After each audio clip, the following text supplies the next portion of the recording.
आप मियाँ जी मांगते द्वार खड़े दरवेश। इस लोकोक्ति का सही अर्थ क्या है?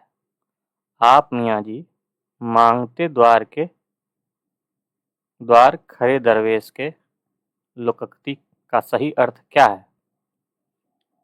इसका आंसर है किसी निर्धन के घर भिखारियों की भीड़ होना। ठीक है, किसी निर्धन के घर भिखारियों का भीड़ होना। क्वेश्चन नंबर 2, कमल मोती पानी में उत्पन्न होने वाले ये किस शब्द के अनेकार्थी शब्द हैं? कमल मोती पानी में उत्पन्न होने वाला ये किस शब्द के समानार्थी हैं? तो ये है आपका जलज। जलज शब्द जो है जल और जस मिलकर बना है। जैसे कमल जल में उत्पन्न होता है इसलिए उसे जलज कहते हैं। मोती भी सीप के भी अंदर जल में ही बनता है, अतः उसे भी जलज कहते हैं।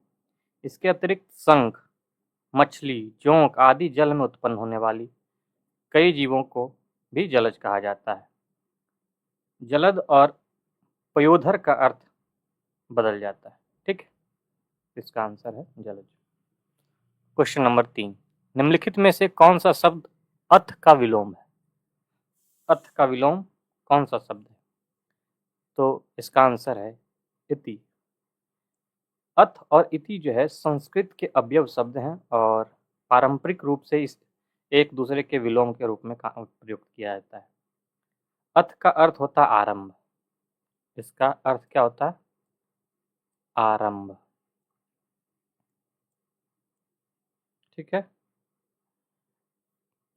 और इति का अर्थ क्या होगा? समाप्ति।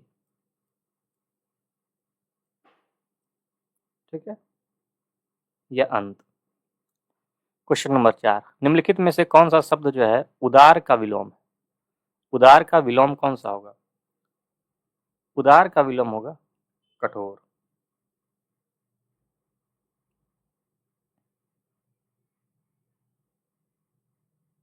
ठीक है, इसके कई विलोम हो सकते हैं, जैसे अनुदार, कृपण, संकीर्ण। तो इसका कठोर आंसर हो जाएगा। ठीक है, जंगम का विलोम क्या होता है? जंगम का विलोम क्या होता है? तो पहले हम इसका अर्थ जानेंगे। जंगम और स्वाथर हिंदी के एक प्रसिद्ध विलोम शब्द का युग्म है। जंगम का विलोम क्या होगा? स्वाथर। ठीक है, जंगम का अर्थ होता है जो चल सकता है, जो चल सकता है।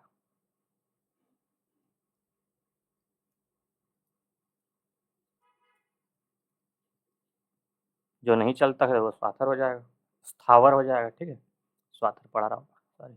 निम्नलिखित में से कौन सा शब्द जो है खर खर का पर्यायवाची? खर का पर्यायवाची क्या है? गधा को कहते हैं खर। ठीक है, यह एक अनिकार्थी शब्द है जिसका सबसे प्रचलित अर्थ गधा होता है। जो इसके अन्य अर्थ जो है दुष्ट, तिनका और एक राक्षस का नाम भी शामिल किया गया है। ठीक है,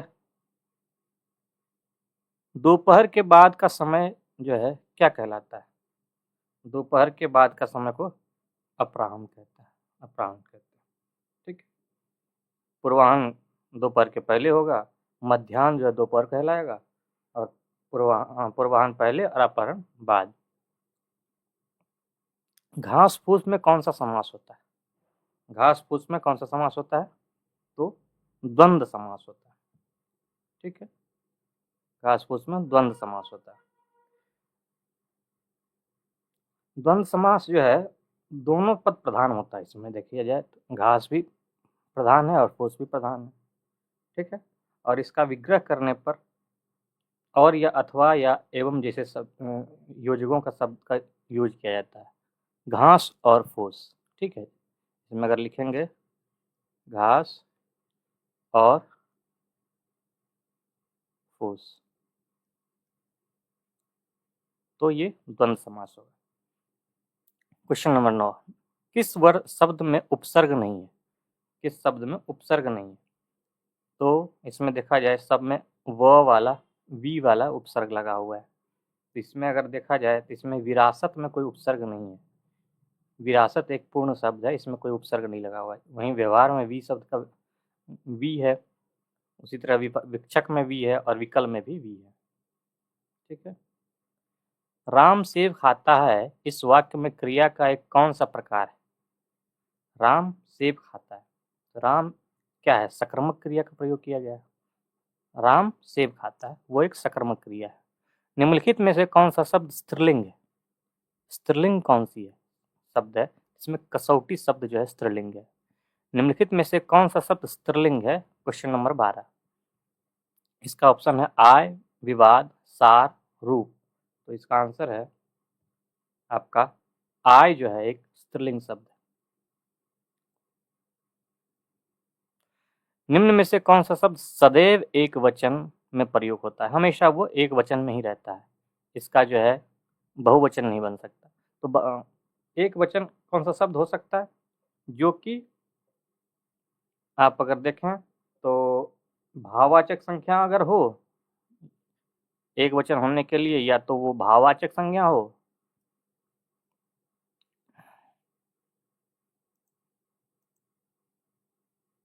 एक मिनट,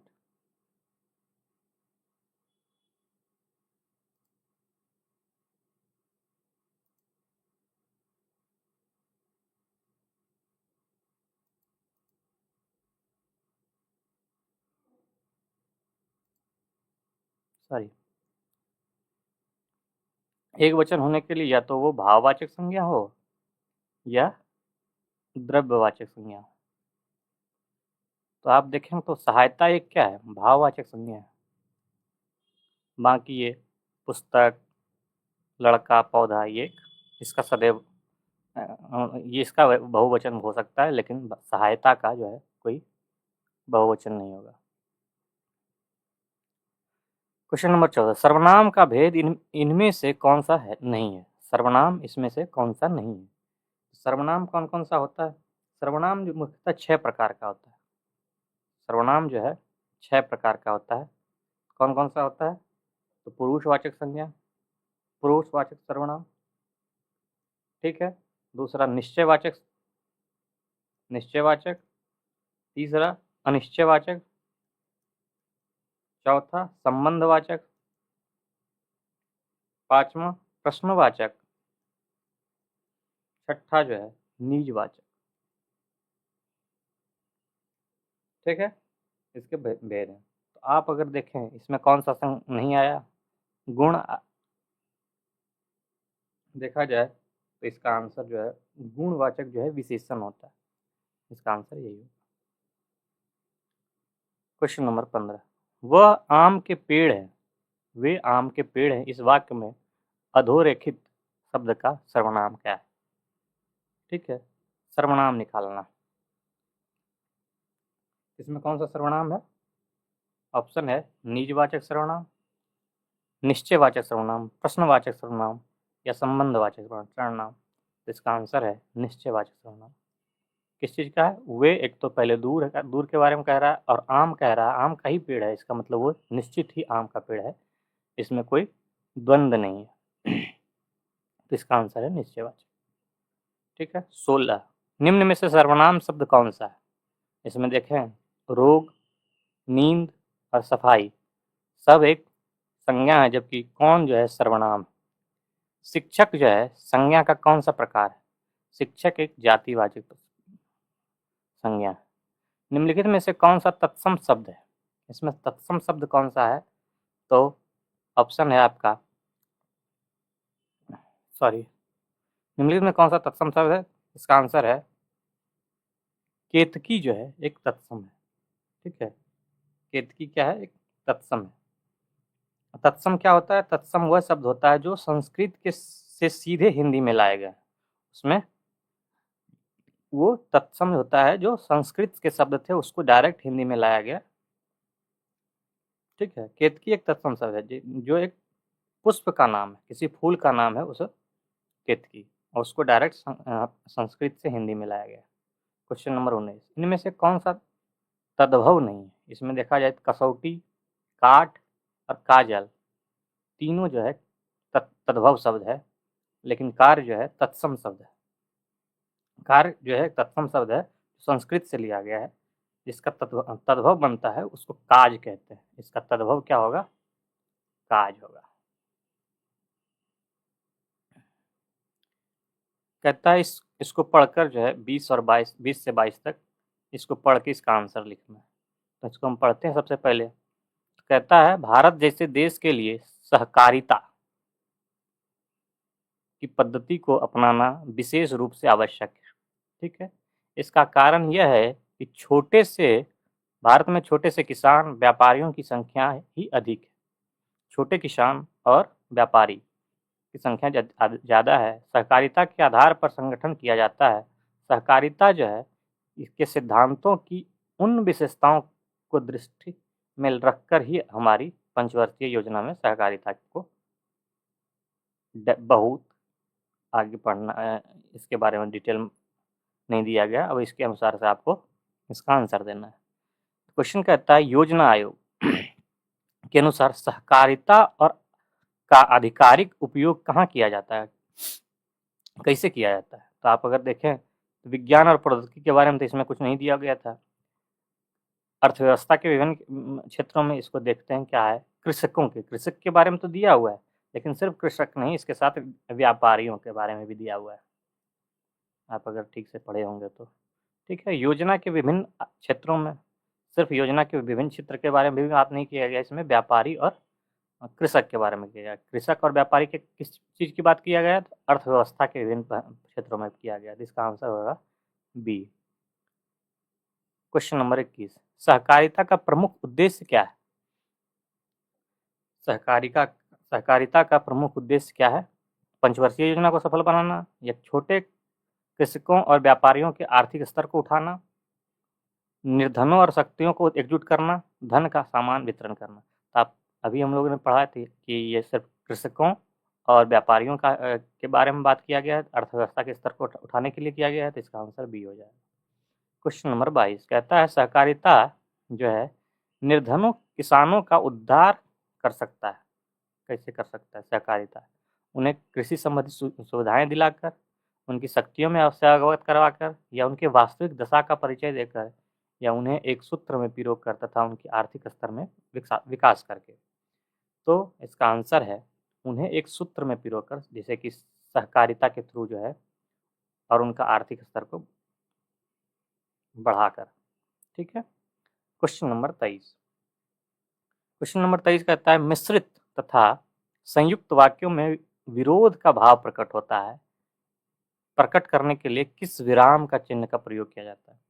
इसमें अगर देखें ऑप्शन है योजक चिन्ह तो जोड़ा जाता है, कोष्टक, उपविराम, अर्धविराम।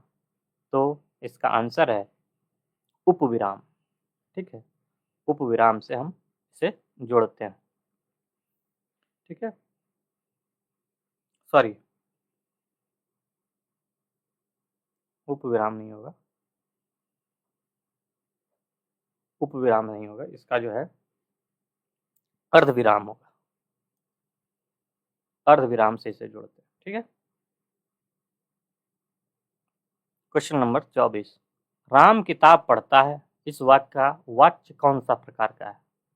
राम किताब पढ़ता है, ये कौन सा वाच्य है? तो इसका आंसर है कर्तव्यवाच्य। क्या है? कर्तव्यवाच्य। क्वेश्चन नंबर 25, निम्नलिखित में से किस वाक्य में कर्मवाच्य नहीं है? कर्मवाच्य नहीं है। ऑप्शन है उसने खाना नहीं खाया है, छात्र द्वारा पुस्तक पढ़ी गई, दोषी व्यक्ति द्वारा क्षमा याचना की गई, बालक खिलखिलाकर हंस रहा था। तो इसका आंसर है बालक खिलखिलाकर हंस रहा था। इसमें कर्मवाचक नहीं है। इसमें देखा जाए उससे खाना खाया गया, उससे खाना नहीं खाया है। ठीक है, उसने खाना नहीं खाया है, इसमें खाने का जिक्र है, कर्म है उसमें। छात्र का द्वारा पुस्तक पढ़ी गई, पुस्तक पढ़ना कर्म है। दोषी व्यक्ति द्वारा क्षमा याचना की गई, क्षमा याचना करना भी एक कर्म है। लेकिन बालक खिलखिलाकर हंस रहा था, हंसना तो है लेकिन खिलखिलाकर हंसना ये जो है कर्मवाचक नहीं है। इसका बालक का कर्म सिर्फ हंसना नहीं है। दोषी के व्यक्ति का क्षमा मांगना उसका कर्म है, छात्र का पुस्तक पढ़ना भी कर्म है, और किसी व्यक्ति का खाना खाना भी उसका कर्म होता है। लेकिन बालक हंसे ये उसका कर्म नहीं है। ठीक है, क्वेश्चन नंबर 26, इनमें कौन सी बोली जो है राजस्थानी बोली नहीं है? राजस्थानी बोली नहीं है, तो इसको देखा जाए तो मारवाड़ी राजस्थानी बोली है, मालवी राजस्थानी बोली है, जबकि मेवाती भी राजस्थानी बोली है, लेकिन ये बुंदेली जो है राजस्थानी बोली नहीं है, ये यूपी और एमपी का जो है राजस्थानी क्षेत्रीय बोली है। ठीक है। क्वेश्चन नंबर 27, तरल का विलोम शब्द क्या होगा? तरल का विलोम शब्द कठोर होगा। क्वेश्चन नंबर 28 कहता है पूर्वी हिंदी का विकास इनमें से किस अपभ्रंश से हुआ? पूर्वी हिंदी का विकास इनमें से किस अपभ्रंश से हुआ है?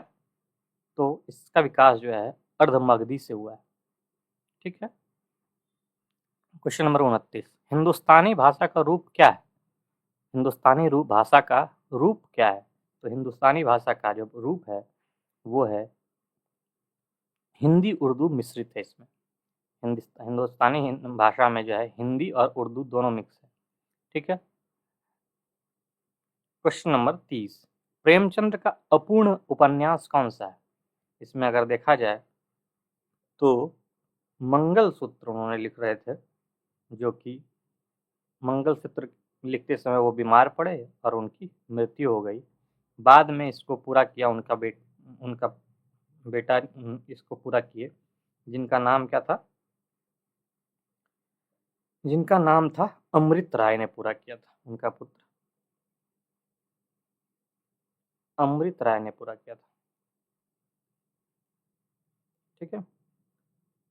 क्वेश्चन नंबर 31, गुलेरी जी द्वारा संपादित पत्र कौन सा था? गुलेरी जी द्वारा संपादित, गुलेरी जी कौन, पूरा नाम क्या था? चंद्रधर शर्मा गुलेरी। चंद्रधर शर्मा गुलेरी जो है उनका पुस्तक था कौन सा? तो 1902 में उन्होंने जयपुर से प्रकाशित किया था समालोचक। समालोचक उनका जो है संपादित उन्होंने किया था।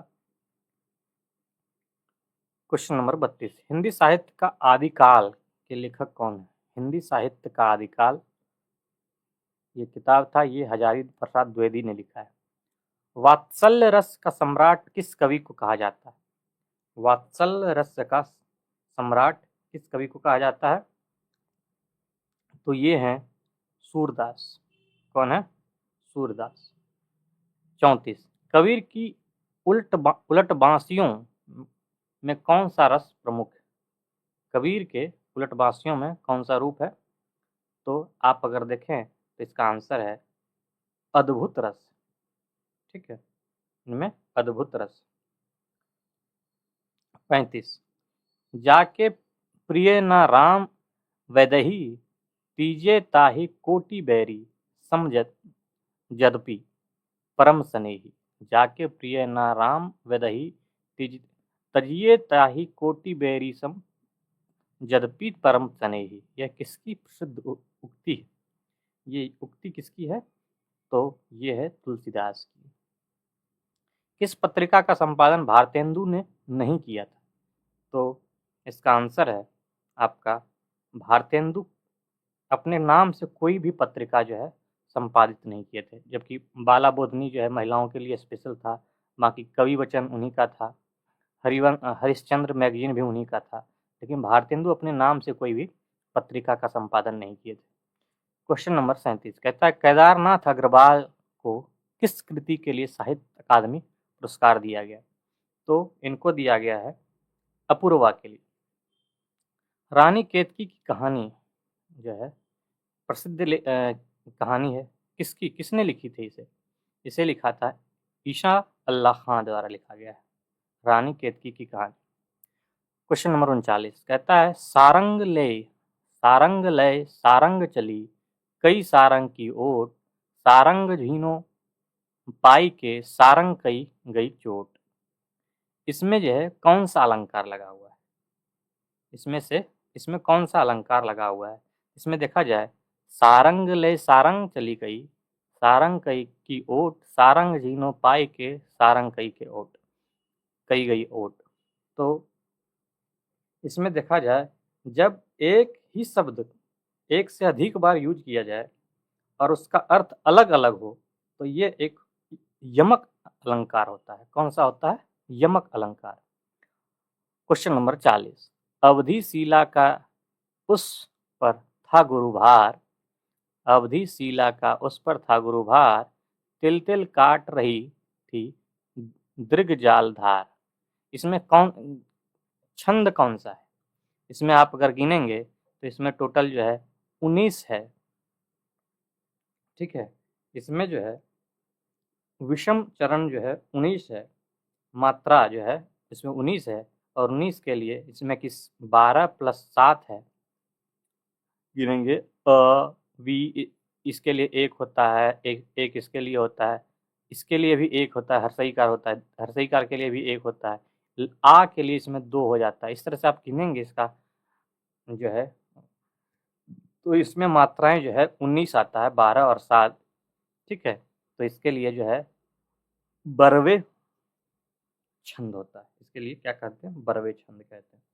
क्वेश्चन नंबर 41, कौन समूह सूचक संज्ञा नहीं है? इनमें से कौन सा समूह सूचक संज्ञा नहीं है? इसमें देखा जाए सेना समूह में रहती है, सभा समूह में होता है, वर्ग जो है समूह में होता है, लेकिन झरना कोई समूह में थोड़ी होता है। Answer D. क्वेश्चन नंबर 42, यह लड़की बहुत सुंदर है। वाक्य में लड़की शब्द क्या है? क्या ये शब्द सिर्फ एक शब्द है, संज्ञा है, विशेषण या क्रियापद है? इसमें अगर देखा जाए लड़की एक संज्ञा है। ठीक है, क्वेश्चन नंबर 43, रिक्त स्थान को भरने के लिए सबसे उपयुक्त शब्द का चयन करें। कहता है डैश लड़का बहुत चालक है, डैश लड़का बहुत चालाक है। इसमें देखा जाए तो उस लड़का बहुत चालाक है, ये फिट नहीं आएगा, एक ही ऑप्शन है फिट आएगा, वह लड़का बहुत चालाक है।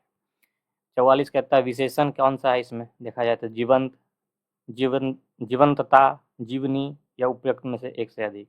इसमें विशेषण अगर देखा जाए तो ये जीवंत जो है एक विशेषण है। 45, जो पढ़ेगा वह पास होगा। कौन सा विशेषण है? इसमें कौन सा विशेषण है? तो इसका ऑप्शन है संख्यावाचक विशेषण, गुणवाचक विशेषण, परिणामवाचक विशेषण या सार्वनामिक विशेषण है। इसमें अगर देखा जाए सार्वनामिक विशेषण। ठीक है, क्वेश्चन नंबर 46, स्वर संधि के कितने मुख्य प्रकार हैं? स्वर संधि कितने प्रकार का होता है? तो ये जो है आपका 5 प्रकार का होता है। कौन कौन सा होता है स्वर संधि? तो दीर्घ संधि होता है, गुण संधि होता है, वृद्धि संधि होता है, यण संधि होता है और अयादि संधि होता है। ठीक है, कौन कौन सा होता है? दीर्घ संधि, गुण संधि, वृद्धि संधि, यण संधि और अयादि संधि। ठीक है, क्वेश्चन नंबर 47, अतीव का संधि विच्छेद किया जाए। अतीव का संधि विच्छेद क्या होता है? तो क्वेश्चन इसका आंसर होगा अति जोर इव, अतीव। ठीक है, इसका अर्थ होता है अतीव का बहुत अधिक। ठीक है, इसका अर्थ होता है बहुत अधिक। माली मालिन में समास कौन सा है? माली मालिन में कौन सा समास? इसमें होता है द्वंद्व समास, द्वंद्व समास होता है। ठीक, द्वंद्व समास कैसे होता है? दो समानार्थक या विपरार्थक शब्द एक साथ जोड़ा जाता है तो वो ये जो है द्वंद्व समास होता है। क्वेश्चन नंबर 49 कहता है लंबोदर किस प्रकार का समास? लंबोदर किस प्रकार का समास? तो ये एक बहुब्रीहि समास। इसमें अगर देखा जाए लंबा है उदर जिसका, ठीक है, लंबा है उदर जिसका,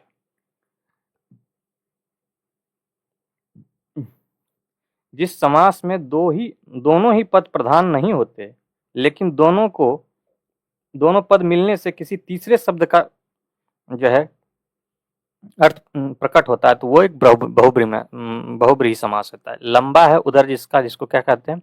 गणेश कहते हैं। लंबोदर किसे कहते हैं? गणेश को। ये एक बहुब्रीहि समास। क्वेश्चन नंबर 50, निम्नलिखित वाक्यांशों के लिए दिए गए विकल्पों में से एक शब्द चुनिए।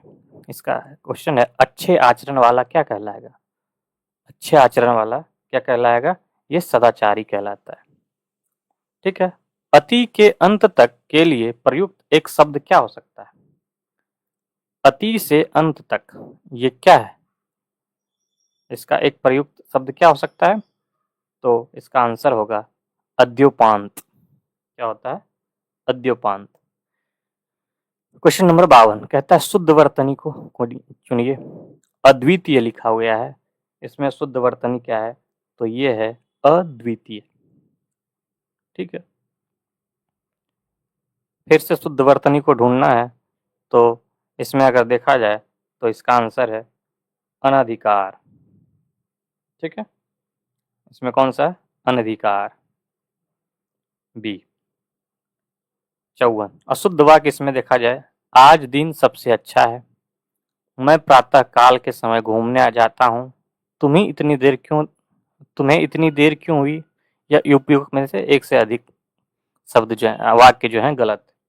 तो इसका आंसर है बी, मैं प्रातः काल के समय घूमने जाता हूँ। ठीक है।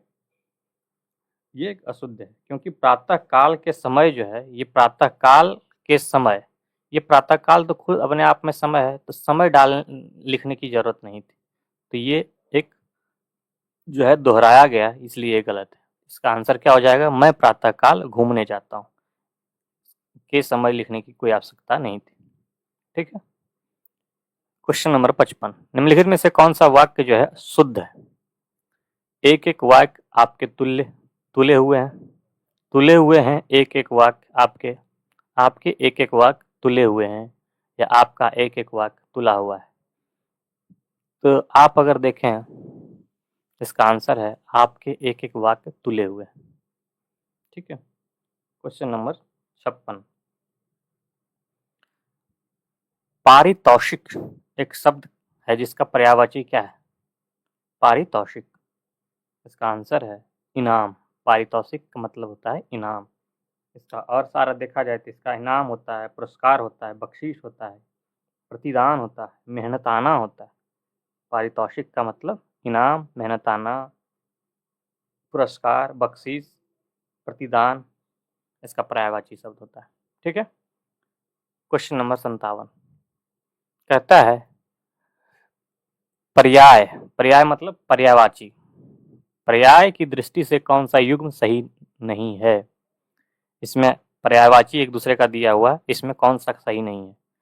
आंसर है इसका अनिल तुषार। बाकी इसका तरीका तरणी होता है, उपल का अश्म होता है, लेकिन अनिल का तुषार नहीं होता है। ठीक है। इसका अनिल और ये पर्यायवाची नहीं है। अनिल का मतलब होता है हवा, ये होता है हवा। ठीक है। तुषार क्या होता है? तो तुषार का अर्थ होता है ठंडा, ठंडा। ठीक है। तो ये एक दूसरे का पर्यायवाची नहीं, हवा और ठंडा एक थोड़ी होता है, ये अलग अलग है। ये पर्यायवाची नहीं है, इसलिए ये आंसर हो गया। ठीक है। क्वेश्चन नंबर 58 वृद्धि का सही विलोम क्या होता है? वृद्धि का सही विलोम क्या होता है? तो वृद्धि का सही विलोम होगा क्षय। क्वेश्चन नंबर 59 विलोम शब्द को सुमेलित नहीं किया गया, इसमें सारे विलोम हैं, कोई एक है जो विलोम एक दूसरे का नहीं है। तो इसमें अगर देखा जाए तो इसका आंसर है बी, उन्मुख का सम्मुख जो है विलोम नहीं होता है। उन्मुख का सम्मुख विलोम नहीं होता है, क्योंकि उन्मुख जो है और सम्मुख दोनों एक ही चीज है, जबकि उन्मुख का होना चाहिए था विलोम विमुख। क्या होता? विमुख। बाकी उन्नति का अवनति होता है, इति का अर्थ होता है, और आविर्भाव का तिरोभाव होता है। क्वेश्चन नंबर 60 कहता है मुहावरे का सही अर्थ विकल्पों में चुनिए। मुहावरा क्या है? फुलाना समाना। फुलाना समाना मत का अर्थ क्या होगा? वजन बढ़ना, अत्यंत प्रसन्नता होना, अत्यंत प्रशंसा मिलना, अत्यंत प्रसन्न होना, या अत्यंत प्रशंसा मिलना, या अत्यंत निराशा होना। तो इसका आंसर है आपका अत्यंत प्रसन्न होना। क्या होना होगा आंसर इसका? अत्यंत प्रसन्न होना। क्वेश्चन नंबर 61 कहता है बीती बातों को याद दिलाना इसमें से कौन सा मुहावरा प्रयुक्त होता है? बीती बातों को याद दिलाना किस मुहावरे का अर्थ है? तो इसका आंसर है गड़े मुर्दे को उखाड़ना का अर्थ होता है बीती बातों को याद दिलाना। क्वेश्चन नंबर 62 लिखा हुआ है, कहता है अज्ञे की अरे यायावर रहेगा याद किस विद्या से संबंधित है? अज्ञे का है कि अरे यायावर रहेगा याद, ये किस विद्या से संबंधित है?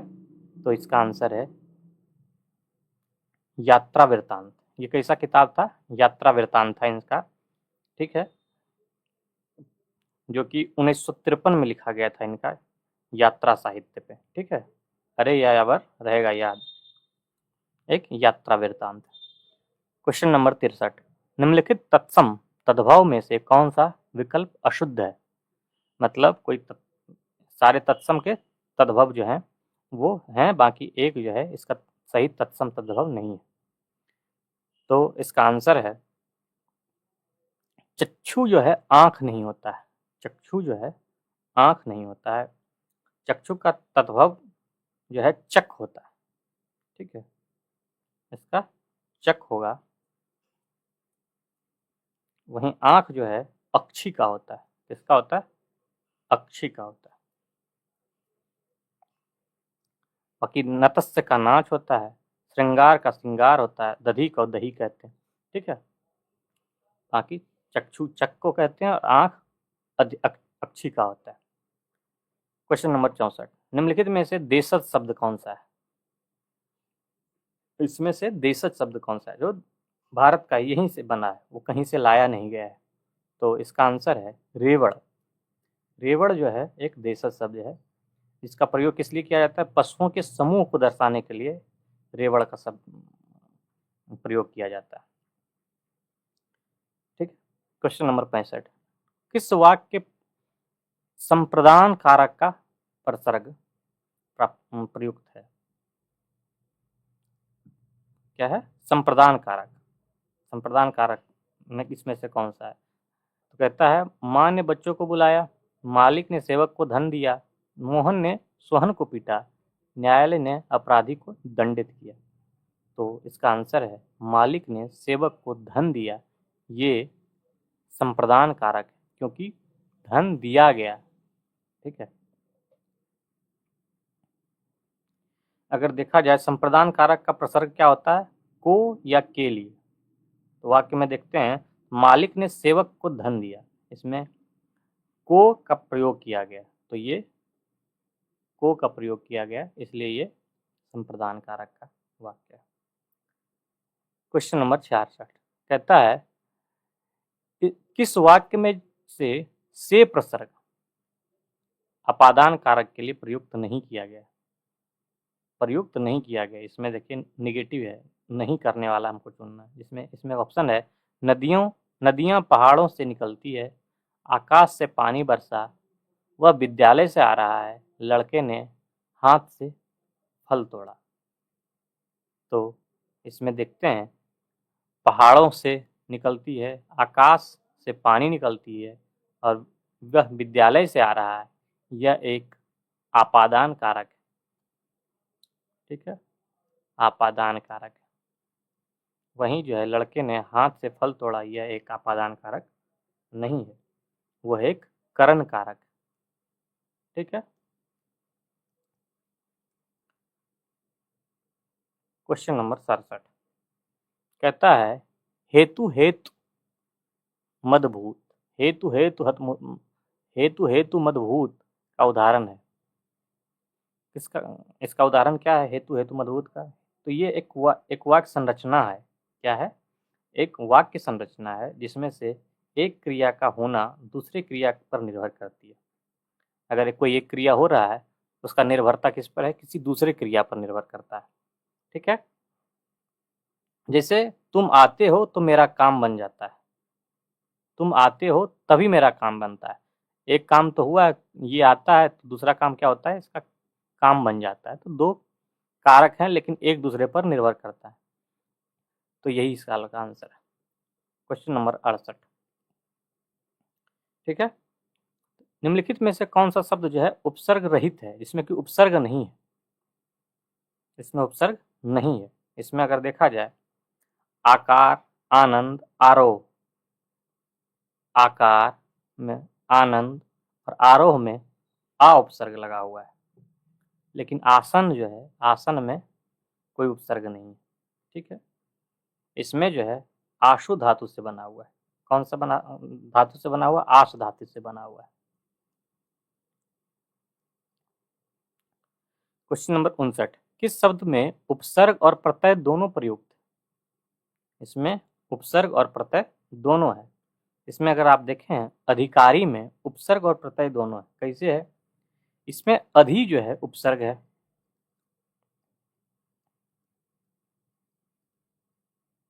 ठीक है, और इसमें जो है ई जो है प्रत्यय है।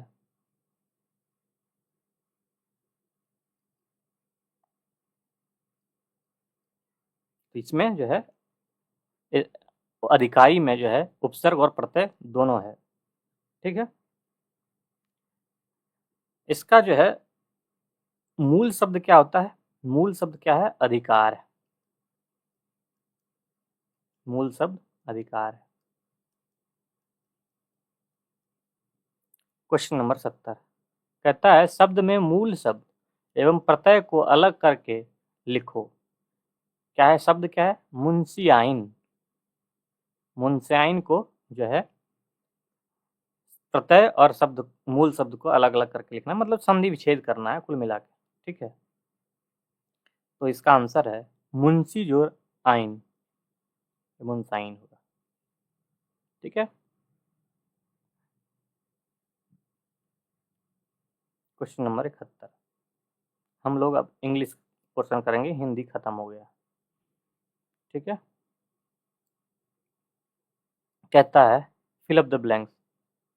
ठीक है। फिल इन द ब्लैंक्स है, ईडीएम को फिल करना है, ईडीएम को पूरा करना है। तो कहता है टू टेक, यहां से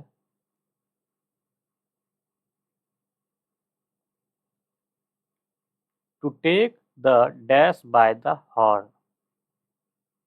तो इसका आंसर है bull. To take the bull by the horn. इसका अर्थ क्या होता है? इसका अर्थ होता है किसी डेंजरस सिचुएशन में अपने आप को डालना, सामान्य स्थिति से अपने आप को डेंजरस स्थिति में डालना। ठीक है।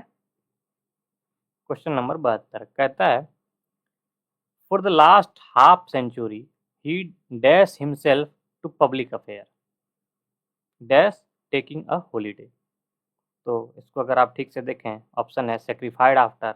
अगर यहाँ सेक्रीफाइड डालते हैं तो वो नहीं आंसर हो पाएगा। प्रिपेयर्ड भी काम नहीं कर रहा है, कमिटेड भी नहीं काम कर रहा है। अगर यहाँ हम डालते हैं डिवोटेड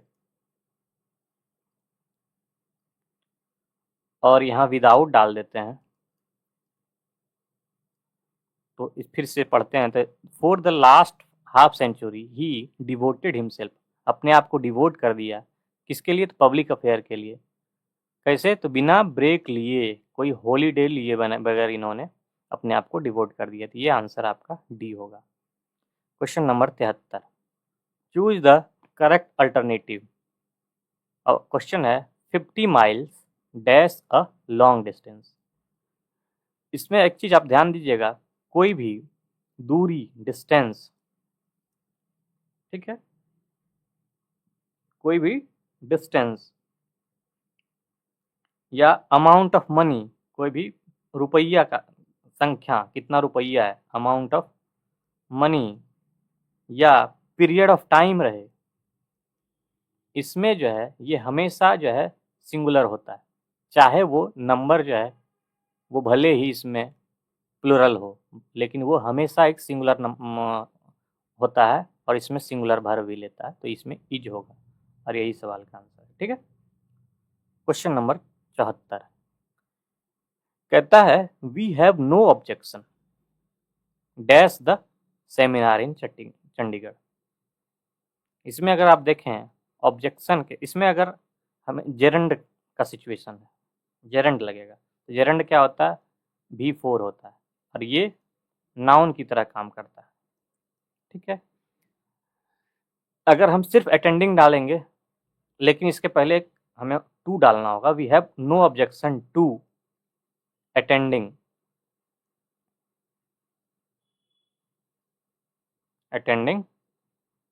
सेमिनार इन चंडीगढ़। ठीक है, तो इससे ये फ्रेज बनेगा, the phrase having no objection to is followed by gerund. ठीक है, क्वेश्चन नंबर 75 कहता है ईडियम एंड फ्रेज का आंसर लिखना है। ठीक है, what is the meaning of bow out? Bow out का मीनिंग क्या है? तो बो आउट का मीनिंग क्या होता है? इसमें एक्सटिंग्विश भी करना सही है और पुट आउट भी सही है। ठीक है, ठीक है, तो इसका आंसर है more than one of above. Question number 76 कहता है इसका अप्रोप्रिएट मीनिंग लिखना है। An old hand. An old hand कैसा होगा? वो एक्सपर्ट होता है। ठीक है, इसमें कहता है इडियम एंड फ्रेज का क्वेश्चन है कि to leave no stone unturned. To leave no stone unturned, तो इसका आंसर होगा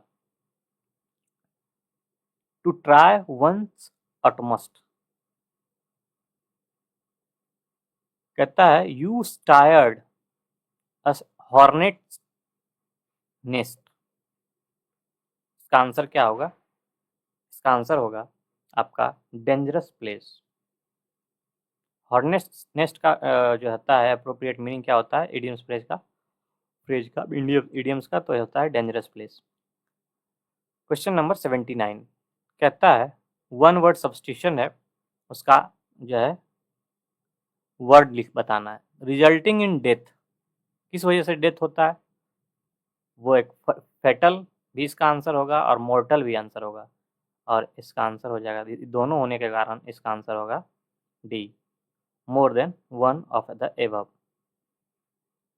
ग्रुप ऑफ वर्ड है, वन वर्ड सब्स्टिट्यूशन है। One who treats skin disease. Skin disease जो ट्रीट करता है उसको क्या कहते हैं? उसको डर्मेटोलॉजिस्ट कहते हैं। चूज करेक्ट एंटोनिम्स बताना है। प्राउड, प्राउड का एंटोनिम्स क्या होगा? प्राउड का एंटोनिम्स अशेम्ड भी होता है, हम्बल भी होता है और मीक भी होता है, तो इसका आंसर हो जाएगा more than one of the above. ठीक है, क्वेश्चन नंबर 82 इसका भी कहता है एंटोनिम्स बताने के लिए। वर्ड है डिसीव। डिसीव का एंटोनिम्स क्या हो सकता है? डिसीव का जो है सिनोनिम अगर देखा जाए तो बिट्रे होता है, प्रिटेंड भी उसी तरह होता है, डिल्यूड भी उसी तरह होता है, लेकिन सपोर्ट जो है इसका एंटोनिम्स है। आंसर हो गया सपोर्ट। क्लोजेस्ट मीनिंग यानी सिनोनिम्स बताना है। ठीक है, वेव। वेव आप वेव WAVE वाला नहीं है, ये तरंग वाला वेव है। हम कहते हैं लोन वेवर, लोन लिए थे उसको छोड़ दिया गया। छोड़ना क्या होता है? Give up.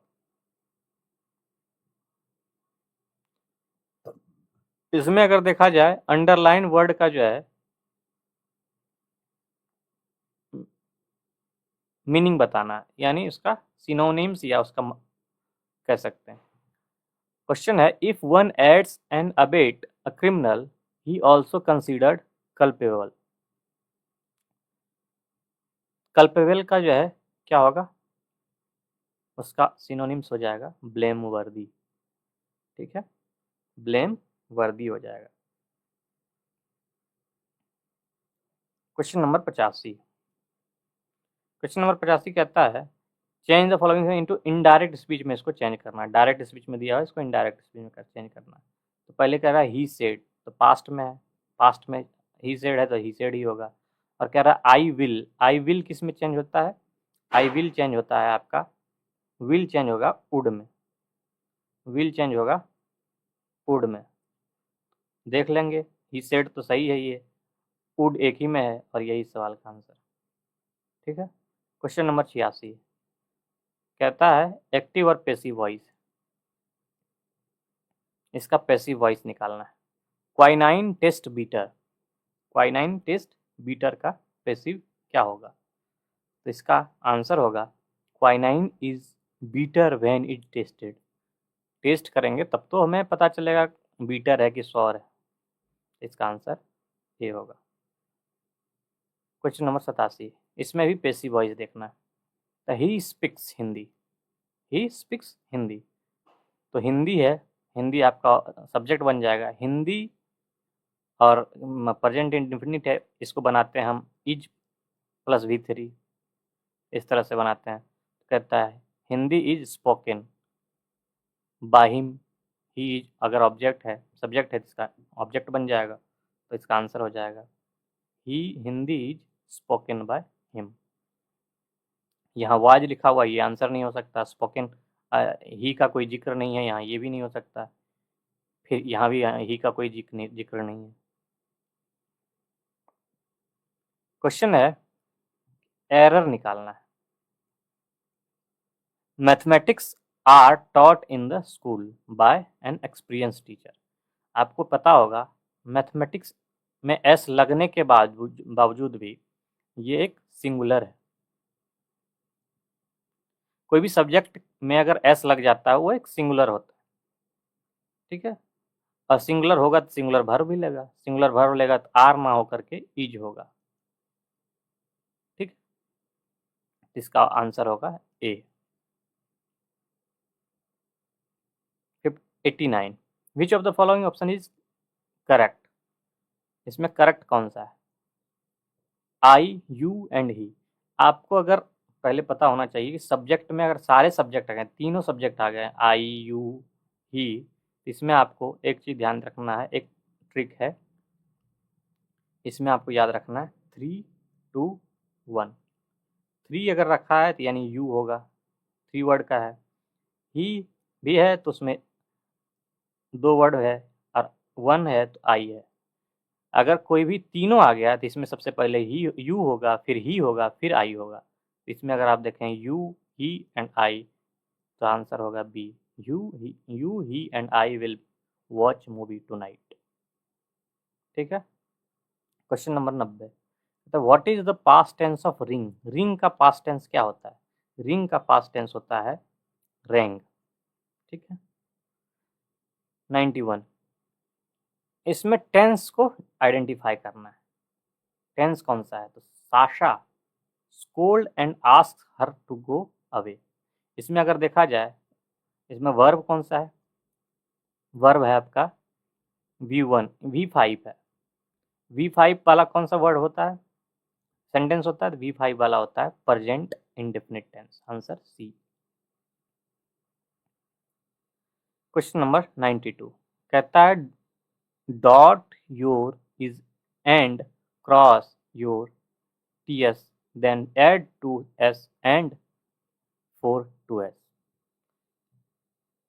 इसमें आपको पंक्चुएशन मार्क डालना है। इसमें अगर आपको पंक्चुएशन मार्क डालना है तो इसको अगर देखा जाए तो इसका आंसर होगा, इसमें इज के पहले भी यहाँ भी पंक्चुएशन मार्क लगेगा, टीज के पास भी पंक्चुएशन मार्क लगेगा, और 5 के पास भी और 2 के पास भी। इसका आंसर सी होगा, ठीक है।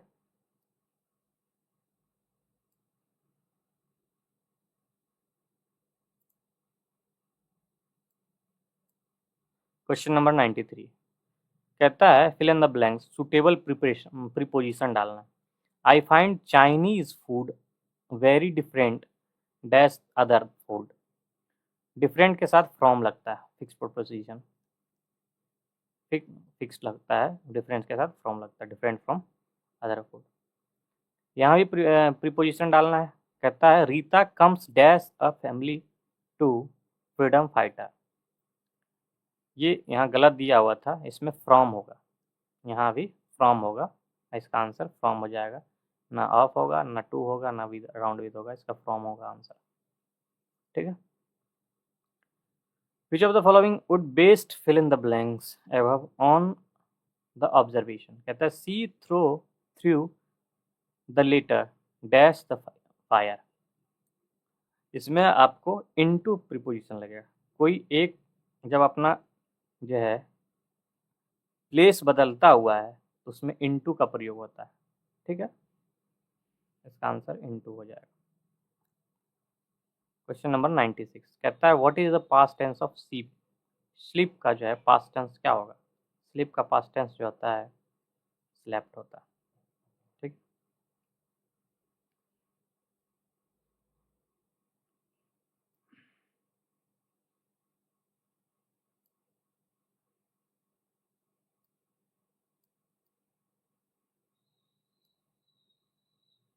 नाइन्टी सेवन कहता है I had rather take this than that. ये किस चीज का एग्जाम्पल है, किस क्लास का एग्जाम्पल है? इंडेफिनिट तो आपका होता है 2+V1 पार्टी।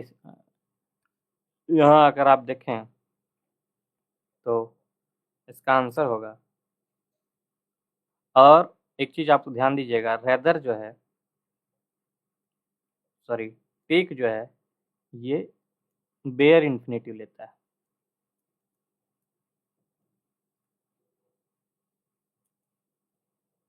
बेयर इन्फिनेटिव लेता है। बेयर इन्फिनेटिव में क्या होता है, इसमें टू नहीं लगता है। जनरली जो है इन्फिनेटिव कैसा होता है, इसमें कि 2+V1 होता है।